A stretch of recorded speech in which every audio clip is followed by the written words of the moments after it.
password. Oh, hey Grace. Welcome. This is my studio.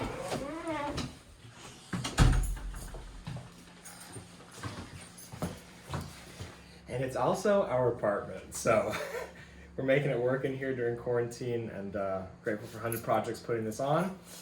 So yeah, welcome. What are these?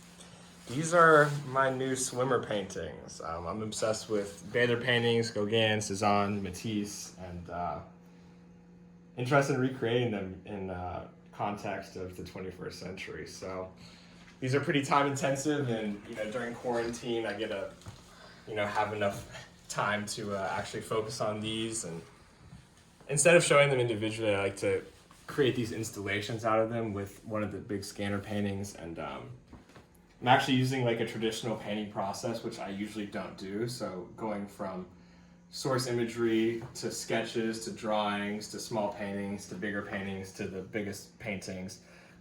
Usually my process has been the opposite of that. So it's been interesting, working like most painters. Tell me about your materials.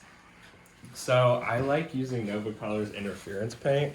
It's like really difficult to paint with, and I was Mark Flood's studio assistant for about 2 years, and he's still one of my best friends, and he taught me about the interference paint, and it's totally ruined my life ever since. So another one thing I do that not many other people do is, because I started in fashion, I use a lot of fashion fabrics to print my paintings on, and it kind of solves that issue that a lot of people deal with, and I was thinking about with regards to the actual material, the physicality of a printed painting. If it's just on canvas, it's kind of matte, but with these, printing them on the poly charmeuse really has this glisten to them. And this is one that I just unstretched. We had to come up with some technical innovations to actually be able to print it on such a big scale, since most fashion fabric printers are wide enough. And here's another one that I haven't stretched. Show you this one. It's a vertical one, and this is next on my to-do list.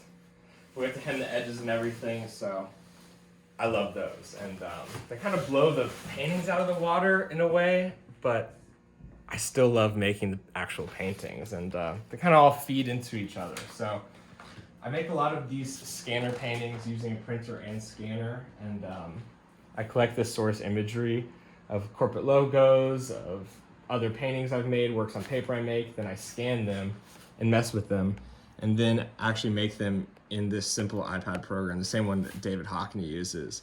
And I like it because I get to actually use my hands. I refuse to use Photoshop or InDesign because it doesn't really satiate my desire to use my hands as a painter to create images. So I'll scan a drawing that I make and then layer on top of each other, and then mock everything up. And I'll even take these palettes I've been making with these Matisse lithograph books, and then put everything together and mock it up, and see what it looks like in actual gallery space before I print it out. And I'll sit on these for a long time, and oftentimes they don't ever get printed, but I collect source imagery, so I'll print out images of stuff, and then make these drawings, and these are the latest drawings that will turn into the next paintings. I've been reading Cezanne's Catalogue Rasson, and also been designing the next fashion projects. So we're keeping busy during quarantine, and I'm so grateful to have my studio here in the apartment, because I have a lot to do. So thank you 100 Projects again for putting this together. Thank you, Grace, for filming this awkward encounter, and yeah, peace. Did you like all my angles? How I did little swoops and little zooms?